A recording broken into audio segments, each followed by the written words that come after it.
primero, gracias por su tiempo de estar aquí, tomarse algunos minutos de esta tarde para estar en esta conferencia. Comentaba, ahorita veo a algunos amigos, algunos familiares, otras personas que se acercan. Comentaba ahorita con un amigo que este tema de las adicciones es complejo, es complicado. No es fácil hablarlo públicamente. Si el título de la conferencia hubiera sido cómo crear abundancia, cómo ser feliz en 12 meses, cómo tener un mejor año 2017, seguramente el auditorio estaría lleno. Pero ponerle a una conferencia adicciones, ¿qué podemos hacer? Pues de entrada la gente tiene reservas a hablar de adicciones. Y por eso para mí es muy importante la gente que hoy se da cita, nos regala un poco de su tiempo, ya sea que estén aquí porque tienen interés general en saber qué son las adicciones, ya sea que estén aquí porque tienen algún familiar o algún conocido que tenga la enfermedad de la adicción, o ya sea que alguno de ustedes, personalmente, aunque no necesite decirlo, tenga esta pequeña sospecha de que pudiera tener una adicción. Entonces, me da mucho gusto los que están aquí. Este mensaje, los que me siguen por las redes sociales, pues saben que tratamos de multiplicarlo y abrirlo a las redes para los que no pudieron venir, se lleven también un poco del mensaje, porque soy de los que piensa que para hablar de adicciones necesitamos hacerlo de frente. No podemos seguir viviendo en un mundo donde por una parte hay un debate abierto de que si la marihuana es buena, si es natural, si no hace daño, o que si se va a despenalizar el consumo, y por otra parte sigamos teniendo mitos y tabúes acerca de lo que son las adicciones.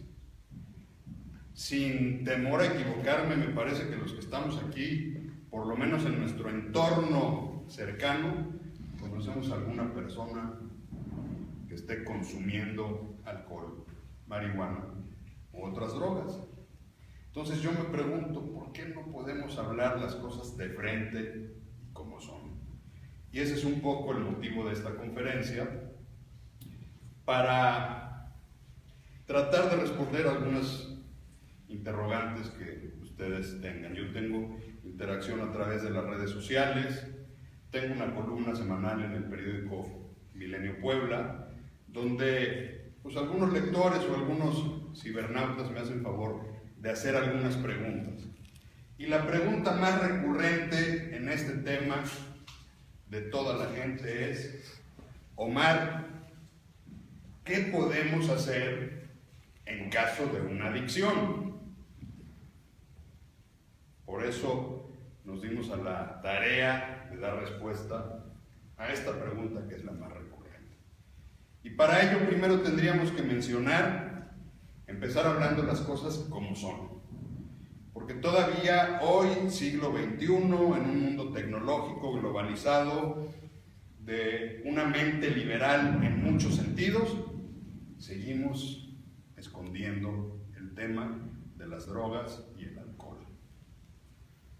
Y en realidad la gente se sigue refiriendo a esto como un vicio, como un mal hábito, como un tema social, con calificativos despectivos.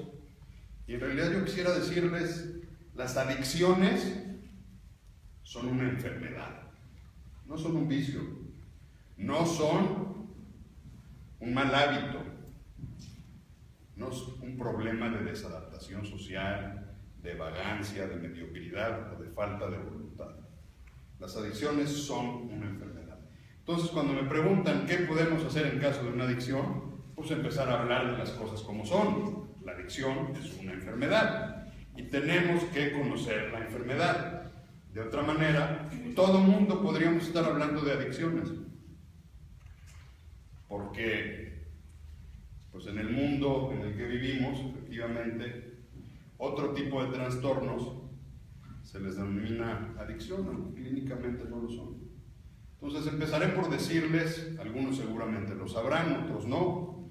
La adicción es una enfermedad crónica primaria del cerebro caracterizada por el consumo compulsivo e imperioso de una sustancia o una conducta adictiva, a pesar de los daños que está causándole a la persona y a su entorno. Vamos por partes. Es una enfermedad. ¿Por qué es una enfermedad? ¿Y por qué no es un vicio? Por eso cuando llegan conmigo al consultorio y me dicen, es que mi hijo, o es que mi esposo, o es que mi esposa todavía tiene el vicio del vino. A ver, no es un vicio. O es que mi hijo está en el vicio de fumar marihuana. A ver, no es un vicio, es una enfermedad. Y para ser catalogada como una enfermedad, debe tener criterios diagnósticos, clínicos. ¿Qué quiere decir? Que nosotros, los especialistas en adicciones, tenemos las herramientas para diagnosticar si la persona tiene el padecimiento o no lo tiene. Ahorita, más adelante, hablaré de algunas de las características diagnósticas. Segundo, dice la definición, es primaria. ¿Qué quiere decir esto? Que es una enfermedad que por sí sola se padece. Es decir, no es consecuencia de alguna otra patología. Es una enfermedad de origen primario.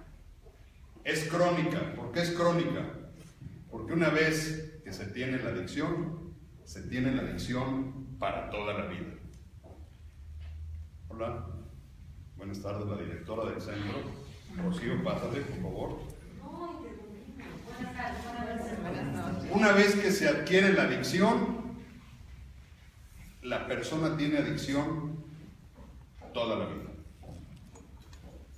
Entonces, me dirán, no tiene cura, no hay cura al día de hoy para la adicción, como otras muchas enfermedades, como la diabetes, que es una enfermedad que una vez diagnosticada, es una enfermedad para toda la vida. Pueden ser tratadas, sí existen tratamientos, sí existen soluciones, pero ojo, ahorita vengo de una reunión de un padre con un hijo, donde le decía al papá, le dijo, ¿entiendes que esto es para toda la vida?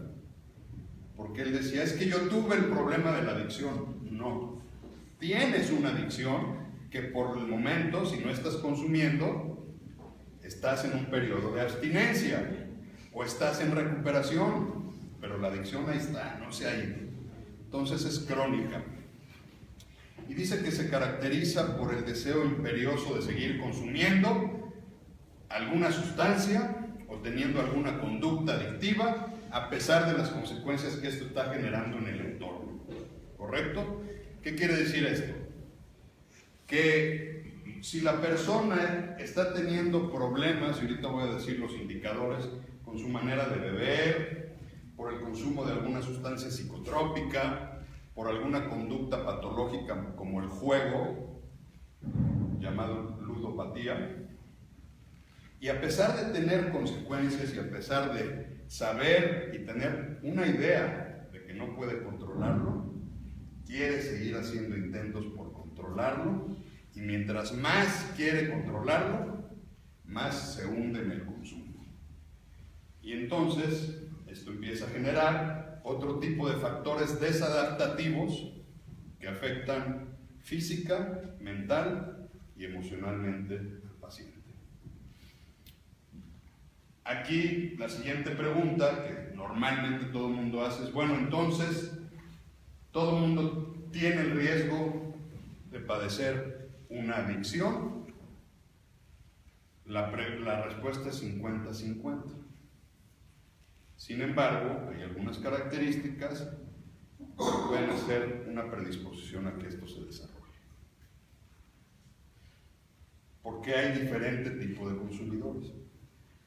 En la edición anterior del diagnóstico de tratamientos mentales DSM-4 se diagnosticaban 3 tipos de consumo de sustancias: el uso, el abuso y la dependencia o adicción. En el DSM-5 se conoce ya como adicción leve, moderada o grave. ¿Cuál es la diferencia?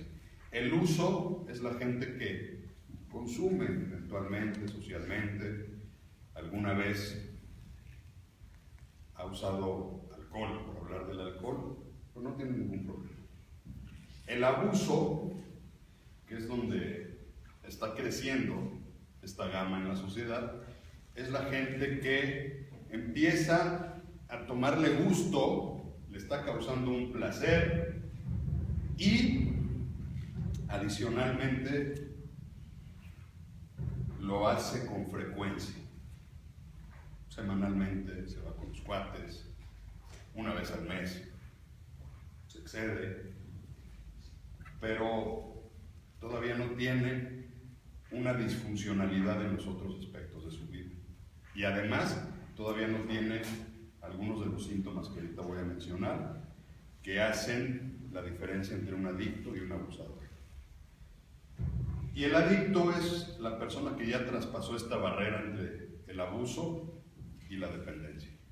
Es esta persona que ya no puede controlar, que normalmente una vez que inicia es difícil que él pueda poner el límite y que ya tiene muchas consecuencias en otros aspectos de su vida. Y dice la definición también, y esta es la parte medular de por qué es una enfermedad, que es una enfermedad del cerebro. En los grupos de Alcohólicos Anónimos, que conozco muy bien, mencionan que es una enfermedad trifásica, física, mental y espiritual. Y dicen que es una enfermedad incurable, progresiva y mortal. Pero lo que el sector salud establece, además de esto, que es cierto y es real, por supuesto, y que es el tema en el que yo me quiero enfocar un poco el día de hoy, es que esta enfermedad afecta el cerebro. El cerebro es el responsable de que la adicción se desarrolle. Por eso esta enfermedad está contenida en este manual diagnóstico de trastornos mentales.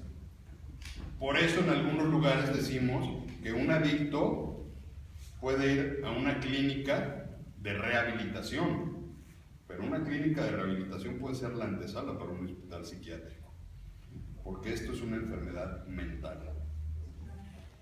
¿Por qué mental? El cerebro, que es una caja mágica y maravillosa, compuesta por millones de células que a veces ni nos damos cuenta que traemos en la cabeza, funciona a través de impulsos eléctricos y de sustancias químicas que generan la neurotransmisión. Nosotros normalmente escuchamos de neuronas, pero en realidad es un sistema de neurotransmisores, el responsable de hacer funcionar todo el organismo. Si bien es cierto, el corazón es el que bombea e irriga la sangre y es un órgano muy importante, el responsable de todas las funciones vitales es el cerebro. Y el cerebro es el que se enferma cuando hay una adicción. ¿Cómo se enferma? El cerebro tiene 3 componentes básicos de los que voy a hablar el día de hoy, que es el cerebro humano, el lóbulo frontal, la corteza prefrontal, que es donde se encuentra la lógica, la razón y el juicio. Es el responsable de hacernos diferentes de los otros animales mamíferos a cuya cadena de animales pertenecemos. Es lo que nos diferencia. Tenemos lógica y razón. Pero también tenemos un cerebro primitivo, que algunos le llaman cerebro mesolímbico, le llaman los estudiosos de neurociencias, y cerebro del placer, le llaman algunos otros. que es una parte que es la responsable de generar placer. Y tiene unas, vamos a hablar como si fuera una computadora, un dispositivo que se llama memoria y un dispositivo que se llama recompensa. Entonces imagínense estas tres partes funcionando juntas: placer, memoria y recompensa. Entonces la primera vez que uno prueba una sustancia, sea nicotina, alcohol, marihuana, cocaína, éxtasis, etcétera, no voy a hacer comerciales, porque la canasta básica es muy amplia. Pero, ¿qué sucede? Independientemente del sabor, porque alguna vez lo dije en uno de los videos que comparto, a nadie nos gusta la primera vez que fumamos un cigarro. La primera vez que todo el mundo fumamos un cigarro, o te da tos, o te sabe espantosa la boca, o no sabes fumar y te ahogas. Pero, no me dejarán mentir los que alguna vez han fumado en su vida, te da esa sensación de, ay, ¿qué pasa? Me siento relajado. Y entonces, a pesar de ser algo que de entrada no te gusta, lo repites. Y entonces te lo pones como reto, ¿no? Hasta que ya le pueda dar el golpe, y hasta que aprenda a fumar, y hasta que ya no me dé tos, y hasta que ya no me saque feo, y algunos hasta eligen mentolados y de otras cosas para que no raspe. ¿Vale? Pero en el cerebro está esta sensación de, me fumo un cigarro y me siento relajado. Igual sucede con el alcohol. Díganme ustedes a quién le gusta una cerveza caliente o tibia. O si no está helada, no sabe. Entonces, ¿qué pasa? Pues también, o un tequila, así cuando eres chavo a los 13 años, y a ver, tómate un tequila. Te cae, te quema, te sabe la garganta, te sientes todo el cuerpo caliente. O sea, tienes una sensación negativa. Pero igual, el efecto, me relajo, me desinhibo, soy más platicador, me pongo a llorar, saco las emociones que normalmente no saco. Y además todo el mundo a mi alrededor lo hace. En mi entorno todo el mundo bebe. Entonces, pues tengo que aprender a tomar para pertenecer a la sociedad en la que el hombre del caballo, el cigarro, y el hombre del, otra vez por New York, el ron que anunciaban antes cuando se anunciaban las bebidas alcohólicas en la televisión, pues yo quiero ser como él. Y salía Anthony Quinn diciendo, si las cosas que valen la pena se hicieran fácilmente, cualquiera las haría, y te anunciaban un pomo de Bacardí. O sea, esa era la publicidad. Y el hombre del caballo con Marlboro. Entonces, pues yo quiero ser ese mundo que me están ofreciendo. Y entonces buscas placer. Y si además los chavos a los 13 años, 14 años, empiezan a fumar, los amigos empiezan a fumar, piensan que se ven grandes, y entonces ya se van a ligar a las chavitas de 14 porque ya fuman, y porque ya toman, y porque ya son hombres. Entonces se empiezan a meter en este mundo de placer que su cerebro lo empieza a registrar. Entonces todo eso que le estamos metiendo, y sobre todo si tienen chavos, compártanselo, el cerebro del ser humano termina de desarrollarse a los 21 años de edad. Por eso en otros países la mayoría de edad se da a los 21 años. En México es a los 18, y el cerebro todavía no termina de desarrollarse hasta su última consecuencia. O sea, el ser humano en promedio deja de crecer a los 21 años. Entonces, el cerebro, que está en pleno crecimiento, imagínense un chavo de 14 años, 13 años, yo sé que en Puebla no hay, pero para los que nos ven en internet por otros lados, seguro debe haber, se fuman un cigarro, se echan una cerveza, a veces incluso se la echan con sus papás, porque pues vende al fútbol, y en el fútbol venden todo, menos refrescos. O sea, cerveza a morir. Entonces, pues ya estamos aquí, pues una cheve para mí, porque hago para que se haga hombre. Le empiezas a meter sustancias tóxicas al cerebro a los 13 o 14 años, ese cerebro de entrada no va a crecer igual que el resto de los cerebros de las personas.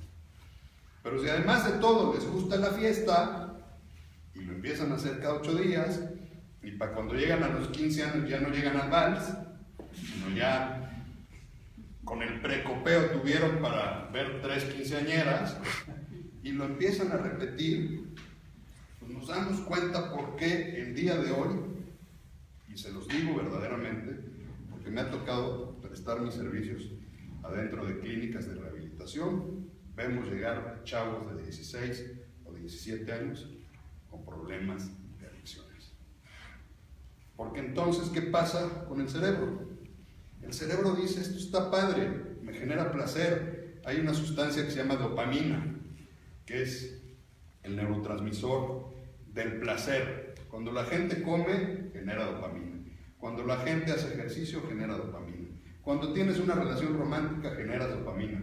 Cuando le metes una sustancia exógena, generas más dopamina de la habitual.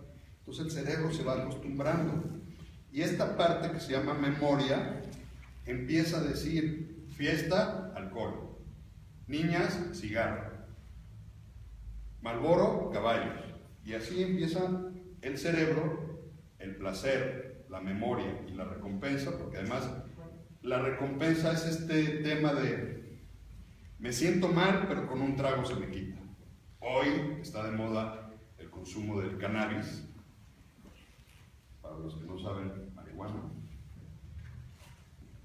Es que con un toque me siento libre, me convierto en otra persona. Y si además de repente vemos películas como El Lobo de Wall Street, entonces pues el chavo dice, yo quiero eso. Entonces el cerebro empieza a registrar todo esto, pero esto que un día fue placer empieza a decaer y en convertirse en dolor, en sufrimiento. Y para los que vieron la película del Lobo de Wall Street, que se rieron, quiere decir que la vieron, pues acuérdense cómo quedó el tipo cuando se andaba arrastrando porque no podía ni caminar, y todo lo que perdió. Y esa es la historia de los adictos. Gente exitosa, gente preparada, gente capaz, que de repente, por ese placer, esa búsqueda de placer, pierden todo. La familia, el trabajo, la salud e incluso la vida. Y lo que empezó un juego de niños termina siendo un problema. Ahora bien, no todo el mundo desarrolla la adicción. Depende de muchos factores multicausales para que alguien la desarrolle. Pero uno que sin duda es importantísimo es la frecuencia y el consumo. Tenía un maestro en la especialidad que decía, dale tiempo y consumo y al rato lo vas a tener en el consultorio o en la clínica. Ese factor es real. Hay otros factores genéticos, no que sea hereditario, pero sí hay vulnerabilidad genética. Si hay antecedentes de alcoholismo, de adicción en la familia, hay un 60% de probabilidades de que se repita el patrón. Sociales, toda esta influencia de la que hablábamos, comerciales, mediáticas, por supuesto tiene que ver mucho con el autoestima, con temas emocionales, con temas que tienen que ver con el manejo de la comunicación. Normalmente, sin ser esto una regla diagnóstica, pero sí la historia en el consultorio, en las clínicas o los grupos de ayuda mutua lo demuestran, un adicto es alguien que está buscando con algo externo llenar ese vacío existencial que tiene. Por eso buscan una sustancia que genere placer, que te llene ese vacío. Hay un consultor en Monte Fénix, de donde yo soy egresado del centro de estudios, que dice que los adictos son gente que en un momento se le rompió su corazón y que hay que reconstituir, y que a veces en la búsqueda de volver a pegar ese corazón hecho pedazos, lo tratan de pegar a través de una sustancia o a través de una conducta. Y ahorita vamos a hablar de la codependencia, que también tiene mucho que ver con este pensamiento adictivo. Y entonces, él decía que los adictos tienen el solfeo básico en su haber. Do, re, mi, fa, sol, la, si. Los que ya lo han escuchado, disculpen, pero lo voy a decir para los que no lo han escuchado. Do, re, mi, fa, sol, la, si. El adicto tiene dolor. Es alguien que siempre tiene algún dolor o algún pesar que está cargando. El adicto tiene resentimientos por algo real o imaginario que pasó en su vida. Real o imaginario, pero lo importante es que él tiene el resentimiento. El adicto tiene miedo, está lleno de miedos, todo tipo de miedos. El adicto vive en fantasía. El adicto vive en soledad. Puede estar en un estadio lleno, en un concierto, en un bar, en un antro lleno y sentir esa soledad que solo el que la ha sentido sabe el tamaño del dolor. El adicto siente lástima por sí mismo. Y el adicto vive en silencio. Los adictos normalmente tienen un silencio permanente, no es fácil de comunicarse. Ya con unas cuantas, por supuesto, se convierten en gente más habladora. Y si le meten una sustancia más agresiva, pues hasta chistes cuentan. Pero normalmente, sin la sustancia, están en silencio. Entonces, estas son algunas características de un adicto. Pero la sesión de hoy dice, ¿qué hacemos con una adicción? Y me da gusto ver familiares, porque la adicción no solamente hace daño al adicto. La adicción daña en promedio a 5 personas alrededor del adicto, a la familia del adicto, a los más cercanos al adicto, madre, padre, hijos, hermanos. A veces se extiende más.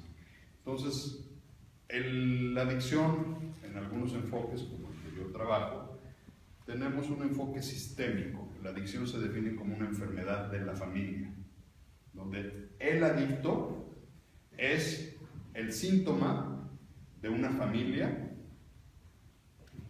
que en su conjunto está expresando a través del adicto algún tipo de disfuncionalidad. Y además, con la adicción, la familia enferma.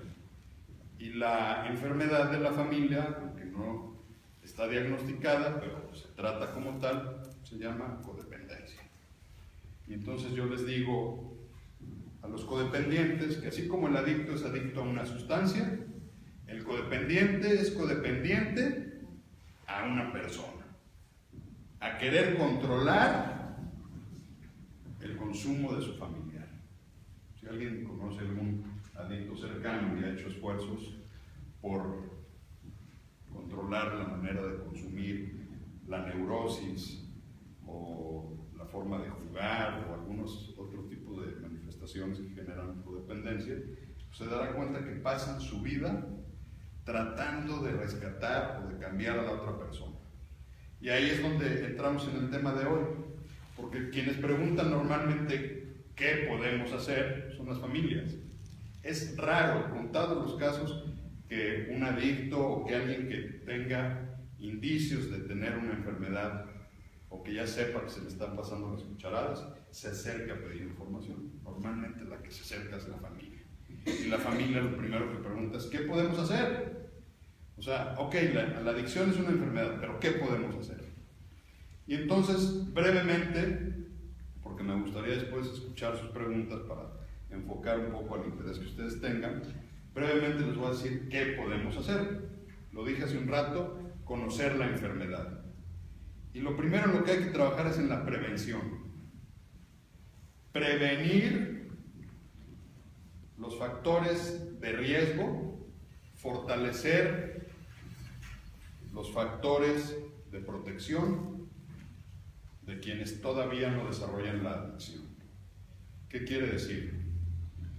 La prevención en sus etapas iniciales pues debe ir dirigido a quienes todavía no tienen un consumo problemático, normalmente chavos, adolescentes, y entonces lo que hay que hacer es prevención. Y la prevención va mucho más allá de sacar campañas publicitarias de decir tome con moderación o fumar mata. O sea, estas son medidas aisladas. La prevención es toda una técnica y toda una ciencia dentro de la especialidad de las adicciones que tiene una metodología, porque hay diferentes tipos de prevención dependiendo del núcleo de población al que se quiera llegar, pero hay que trabajar muy fuerte en la prevención y desafortunadamente a veces es una parte que se tiene olvidada y se habla de adicciones solamente de tratamiento. Hay que prevenir que los que tienen ahorita 10, 11, 12, 13, 14, 15 años caigan en las adicciones. O hay que prevenir que quienes están teniendo un consumo riesgoso sigan consumiendo y caigan en las adicciones. Entonces lo primero que hay que hacer es prevenir. Este tipo de pláticas son una de las estrategias de prevención, pero la prevención, insisto, es mucho más amplia. Lo segundo que hay que hacer es detectar. ¿Cómo detectar? Ya ahorita les di algunas de las características, pero es muy fácil detectar cuando alguien literalmente cambia su personalidad. ¿Por qué cambia la manera de conducirse de una persona que está en consumo excesivo? Por lo que decía hace un rato, estas partes del cerebro empiezan a funcionar al revés. Y entonces el cerebro que más está funcionando es el cerebro del placer, el cerebro mesolímbico. Y esta parte, sobre todo si el consumo es excesivo, ya está anestesiada. Y entonces uno empieza a perder la lógica, la razón y el juicio. Y empieza, como también tenía un maestro que decía, empieza a activar su piensa chueco. El piensa chueco, que es característico de un adicto. O sea, las personas sin esta enfermedad tienen una manera de ver la vida. El adicto tiene una manera distorsionada de ver la vida. Siempre en búsqueda de este placer, siempre en estas caídas emocionales permanentes, en fin. Entonces, el tema es que es fácil, por lo menos, detectar que hay un problema en casa. Cuando empieza a exceder los horarios de llegada, cuando empieza a mentir, cuando empieza a manipular, cuando está de malas. O sea, me quedan claros algunos síntomas de la adolescencia, normales, hormonales, o me quedan claros síntomas naturales del ser humano por estrés, por presiones, o en las damas, por cuestiones hormonales eventuales, psíquicas. Es normal, pero cuando hay un comportamiento, cuando empieza a haber neurosis, cuando empieza a haber aislamiento, cuando empieza a haber mentiras, cuando empieza a haber excesos de límites, cuando se empieza a transgredir la autoridad, cuando se empieza a proteger el círculo social por encima de la familia, son síntomas preliminares. Por eso dicen que la prevención en estas edades tempranas, pues lo mejor es saber dónde, con quién y qué van a hacer nuestros hijos. Pero bueno, pues los hijos crecen y de repente pues ya no podemos estar cuidando dónde, con quién, qué van a hacer. Entonces, hay que estar simplemente atentos. Y a la primer señal de alarma, investigar sobre las adicciones. Buscar un especialista, buscar orientación en el sector público, en la CONADIC o en los centros CAPA estatales, buscar un especialista en adicciones o simplemente empezar a informarse, pero detectar a tiempo. Después de la detección viene la orientación. La orientación ya implica un proceso un poco más profesional o de capacitación. O sea, ya tengo sospechas, ya detecté, ya le encontré una bolsita de marihuana a mi hijo, o ya le vi los ojos, la pupila dilatada, o ya una noche no llegó, pues sin hablar de hijos jóvenes, porque esta enfermedad es de todas las edades. o pues el que nunca faltaba al trabajo ya faltó 2 semanas, o el que siempre llegaba a su hogar un día no llegó a la casa. Cuando ya hay estos factores de detección, buscar orientación con gente capacitada.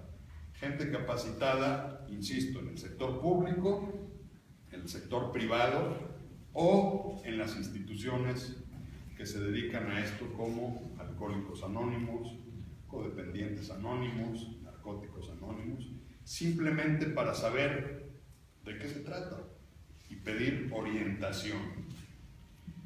En esto, en el consultorio, profesionalmente nosotros damos una orientación, sesiones de 1 hora, 2 horas para dar la orientación sobre el caso particular, sin ser un diagnóstico. Si acuden a un grupo de 12 pasos, ahí les van a decir qué es la enfermedad del alcoholismo. Si acuden a un grupo de narcóticos anónimos, ahí les van a decir en qué consiste la enfermedad de la adicción. Si usan alguna de las líneas abiertas del sector público, ahí les van a decir. Entonces, buscar esta orientación, porque aquí es donde empieza a suceder la desesperación de la familia. Porque una vez que la familia ya lo detectó, la familia es la que empieza a sufrir mucho más que el adicto. La familia empieza a preocuparse, a angustiarse, a empezar a controlar, a desaparecer el alcohol, a tratar de poner límites, se esfuerzan por darles amor y darles cariño sin entender que su familiar está enfermo. Entonces empiezan a luchar contra la enfermedad, cuando en realidad no se puede luchar contra la enfermedad, y mucho menos si se ignora la enfermedad. Entonces lo que se debe hacer es, lo que se debe hacer es tener esta orientación clara. Y una vez que la familia esté decidida y diga, ya es el momento de pedir ayuda, hay una técnica maravillosa en la especialidad de adicciones que se llama intervención. El modelo que yo utilizo es la intervención familiar, que es una técnica muy poderosa para que la familia, guiados por un especialista, aborden al paciente prospecto con una técnica muy clara, se le invite a reconocer que tiene un problema y se le ofrezca una solución. Y aquí es donde entra la última etapa de qué podemos hacer, que es la canalización. Una vez que se interviene, ya sea por el modelo de intervención familiar, o sea un modelo de intervención en crisis terapéutica, o sea simplemente una orientación, hay que saber a dónde canalizar al paciente. Y esto es fundamental, y quiero hacer mucho énfasis el día de hoy en esto. Existe mucha desinformación sobre la enfermedad. Además de los mitos y los tabúes que ya hablábamos hace un rato, existe mucha desinformación, existe mucha angustia y mucho miedo. Abunda todavía la gente, en mis redes sociales me escriben y me dicen, es que mi hijo está muy mal, dígame dónde anexarlo. En primer lugar, los paro y digo, a ver, yo no soy partidario de los anexos, número 1. Número 2, si lo fuera, pues tendríamos que saber a dónde lo van a anexar y que sea algún centro autorizado por la norma oficial mexicana. Desafortunadamente hay muchos anexos no dentro de la norma oficial mexicana. Y hay muchas historias que hablan de Alcohólicos Anónimos negativamente gracias a estos anexos. Y entonces dicen, es que yo mandé a mi hijo a Alcohólicos Anónimos y salió peor porque me lo raparon, me lo pusieron a limpiar los baños y me lo pusieron a cocinar y lo maltrataban y lo... en fin. Y entonces el muchacho sale resentido, dura 3 meses limpio y se va a seguir consumiendo y entonces sale resentido con la familia. Empieza una lucha de que la familia lo quiere volver a guardar y lo quiere volver. Entonces, hay centros oficiales. En el caso de los grupos de Alcohólicos Anónimos, los que tienen la certificación de la norma oficial mexicana es los que están en la central, en la conferencia mexicana y en la central mexicana de servicios generales. Y hay muchísimos grupos, son grupos tradicionales de 1 hora y media. Hay clínicas, desde económicas, está la Quinta Santa María en Hidalgo, que cobran creo que 4,000 pesos al mes, incluyendo alimentos, hospedaje y todo, y abierta para todo público. Y hay clínicas, lo único que yo les pido a quienes van a canalizar es que verifiquen que están certificados con la norma oficial mexicana y que sean profesionales.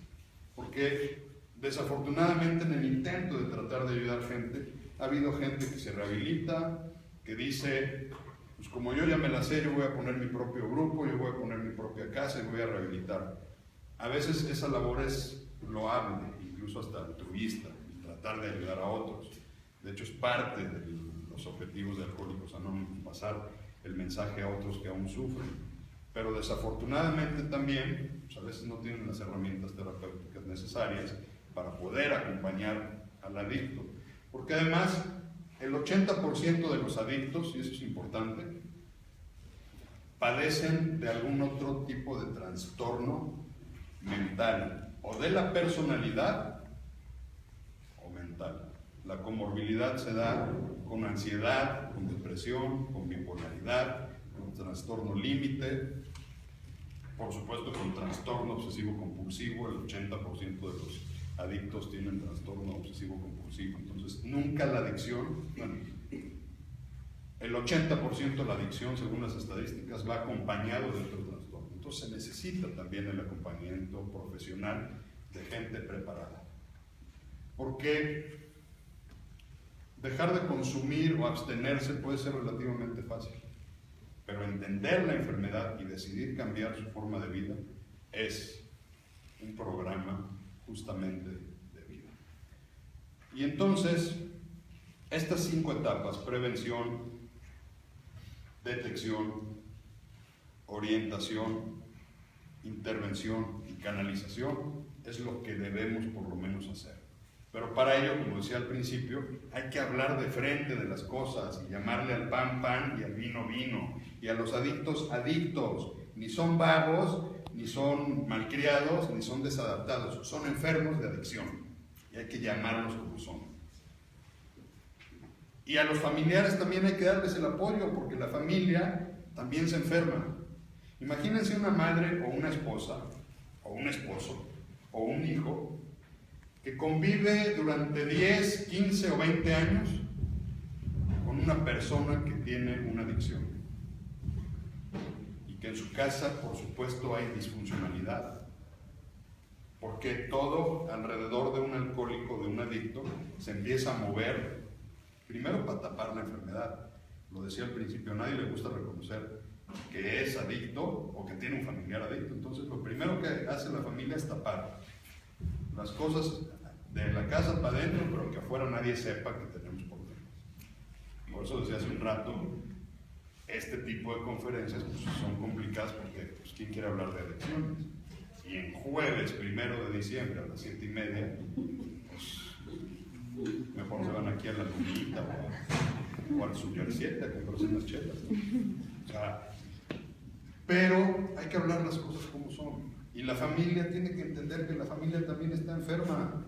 Los síntomas de las gentes que padecen de codependencia, entre otras, son ansiedad, angustia, enfermedades psicosomáticas del estómago, de la garganta, por supuesto migrañas, enfermedades de la columna y algunos padecimientos que son por estar tratando de hacer que su adicto deje de tomar. O como algunas familias todavía creen, es que hay que enseñarle a tomar. No, es que ya no puede tomar, ya se tomó las que le correspondían. Nunca aprendió a tomar, nunca va a aprender. Él no debe tomar, pero él tiene que tener su proceso de vida que lo lleve a elegir, decir, yo no puedo tomar. Y usted, señora, o usted, hijo, o usted, hija, tiene que vivir su proceso para saber que no puede hacer más que aprender a lidiar con la enfermedad. quien tenga algún enfermo crónico en casa, un adulto mayor a quien haya que cuidar, pues entiende que toda la familia se vuelca al cuidado de esta persona y toda la familia empieza a cambiar sus hábitos. Pasa exactamente igual con un adicto. Todas las personas que no tomen, esconden las botellas, ya no le des dinero, ya no le des permiso, mándalo con el chofer, y empiezan a hacer cualquier cantidad de cosas para tratar de controlar la adicción de su enfermedad. Y lo que tienen que hacer es atenderse a sí mismas primero y entender que están luchando contra una enfermedad que necesita tratamiento, que para eso entonces necesitan esta orientación para saber a dónde canalizarlos.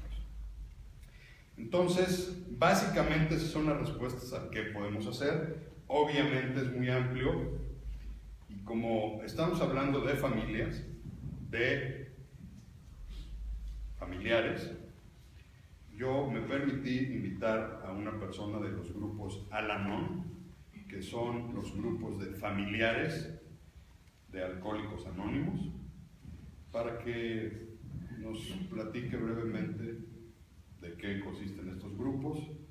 Entonces, hasta aquí yo me quedo a sus órdenes después de mi amiga Sandra para contestar sus preguntas. Pero Sandra, si nos quieres platicar de estos grupos maravillosos.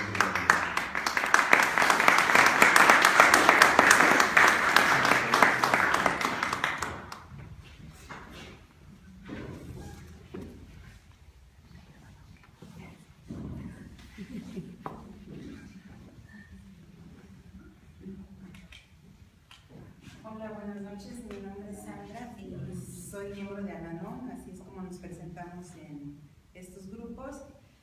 El grupo de Al-Anon somos familiares de enfermos, como lo dijo Omar, que sean adictos o alcohólicos, y somos una hermandad que nos ayudamos